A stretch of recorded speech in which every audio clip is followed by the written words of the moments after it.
Assalamualaikum warahmatullahi wabarakatuh. Perkenalkan, nama saya Saiful Herlanda Abid. Ini saya akan mempresentasikan tentang representasi pola komunikasi keluarga dan nilai pahlawan dalam film Shang-Chi dan Legend of the Ten Rings. Pendahuluan yang saya tulis, sinopsis film Shang-Chi dimulai dengan Hu Wenwu, ayah Shang-Chi yang memiliki sebuah cincin dengan kekuatan magis. Cincin tersebut dapat menyesuaikan ukuran tangan pemakainya, sehingga cincin tadi dipakai sebagai gelang. Wenwu juga mendirikan organisasi bernama Ten Rings yang bergerak pada bidang bisnis dan politik. Wenwu mendengar tentang legenda Tessa Talo yang tersembunyi di balik labirin hutan. Saat mencari jalan menuju labirin, ia harus berhadapan dengan Yingli, sang penjaga Talo. Mereka berdua bertarung, akan tetapi saat pertarungan itu berlangsung, Yingli dan Wenwu jatuh cinta pada pandangan pertama. Mereka berdua akhirnya menikah. Lalu Wenwu menyimpan 10 cincin dan melupakan ambisinya. Polemik masa lalu dan identitas. Setelah misi Shang-Chi selesai, ia mengubah namanya menjadi Shaun. Di sini misi Shang-Chi adalah membunuh geng besi. Itu adalah misi pertamanya. Shang-Chi mengganti nama menjadi Shaun dan bekerja sebagai pegawai hotel bersama sahabatnya, yaitu Kat, seorang perempuan. Suatu hari, Shaun menerima surat yang beralamatkan Macau. Ia mengira surat tersebut dari saudarinya, Xialing. Saat di dalam bus, Shaun dan Kathy diserang oleh seorang orang yang misterius, dan itu membuat Shaun terpaksa mengeluarkan ilmu bela dirinya. Kathy terkejut saat melihat Shaun melawan orang misterius tadi. Di sini, Kathy dan Shaun sudah memulai persahabatan selama 10 tahun. Ini memang tidak mudah. Ini sangat luar biasa. Karena di dalam situasi sulit, mereka pun melewatinya secara bersama. Shaun memberitahu Kathy bahwa nama aslinya adalah Sang dan menceritakan tentang masa lalunya. Saat mereka tiba di Macau, Shang-Chi terjebak dalam arena pertempuran yang gelap. Shaun harus melawan musuhnya yang ternyata adalah adiknya sendiri, Xialing. Sang tidak ingin menyakiti adiknya, dan ia membiarkan dirinya dipukuli dan dikalahkan oleh adiknya. Setelah pertarungan selesai, Shang-Chi bertanya kepada adiknya soal kartu pos itu tadi, yang beralamatkan Macau. Namun, jawaban Xialing mengejutkan Sang, bahwa kartu pos tadi bukan darinya. Shang-Chi, Kathy, dan Xialing tiba-tiba diseret oleh orang misterius yang tadi melawan Shang-Chi di dalam bus. Ternyata mereka adalah suruhan ayahnya yang tak lain adalah Wenwu.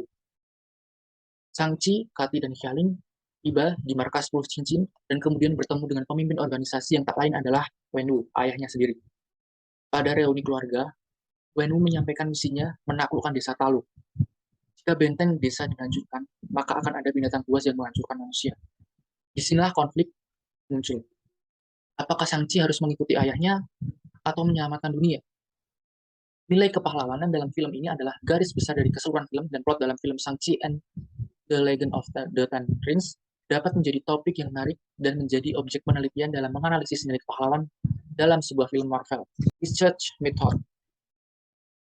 Metode yang digunakan dalam penulisan ini adalah metode deskriptif kualitatif, di mana bertujuan untuk dapat menganalisis dan memahami suatu peristiwa dan fenomena yang dialami oleh subjek penelitian, mulai dari perilaku, persepsi, motivasi, dan tindakan secara holistik melalui pendeskripsian atau penggambaran dalam bentuk tulisan, kata-kata, serta bahasa.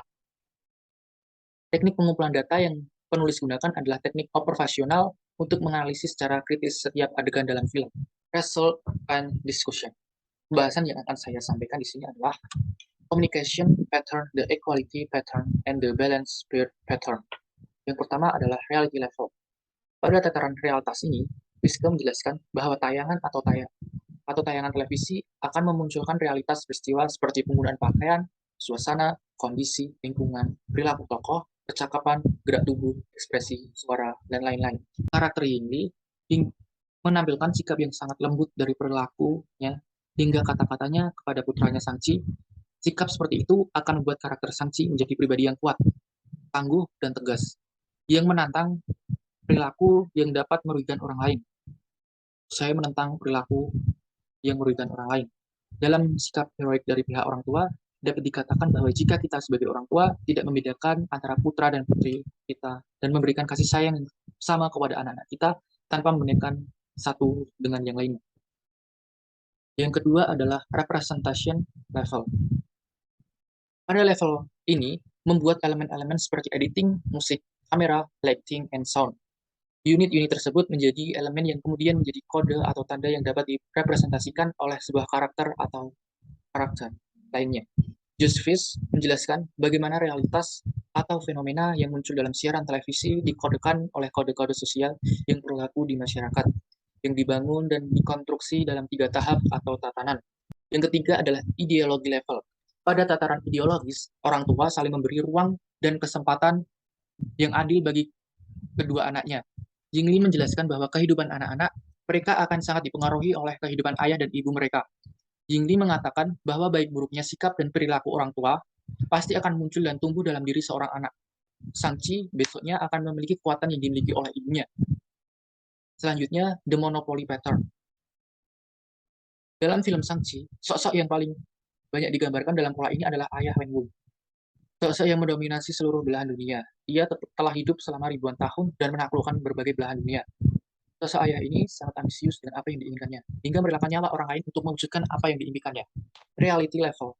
Pada level ini, sebuah adegan ditampilkan di mana sang ayah meminta bantuan Sangchi untuk membalaskan dendamnya, yaitu saat kematian ibunya, yaitu Yingli. Pada tingkat ini, juga perilaku dan sikap ayah Wenwu yang memaksa Sangchi berlatih seni bela diri sejak usia muda untuk membalaskan dendamnya. Selanjutnya, representation level. Pada level ini, teknik pengambilan gambar medium shot dan close up dapat ditampilkan seolah-olah mengajak penonton masuk ke dalam film. Selain itu, ada musik pengiring yang menambah kesan paksaan dari perintah sang ayah. Setting dan lighting yang dihadirkan juga berbeda dengan equal pattern yang sedikit lebih gelap sehingga menimbulkan kesan yang mengintimidasi. Kesimpulan yang dapat diambil dari presentasi saya adalah bagian pertama menunjukkan pola persamaan, pola keseimbangan pada tataran realitas yang ditunjukkan melalui ekspresi, suara, dan sikap ayah dan ibu yang memberikan stimulus dan respon tingkat representasi yang ditampilkan dalam sebuah pertunjukan menggunakan teknik medium shot, close up, dan medium close up, serta lighting film ditambah sound effect yang menambah keharmonisan suasana kekeluargaan. Kawanan yang paling mendominasi dalam film ini adalah menampilkan perjuangan yang tinggi dan tidak membeda-bedakan antara laki-laki dan perempuan. Perjuangan yang tinggi adalah memilih antara ikut ayahnya atau menyelamatkan diri. Dan presentasi dari saya, apabila ada salah kata, mohon maaf sebesar-besarnya. Sekian, wassalamualaikum warahmatullahi wabarakatuh.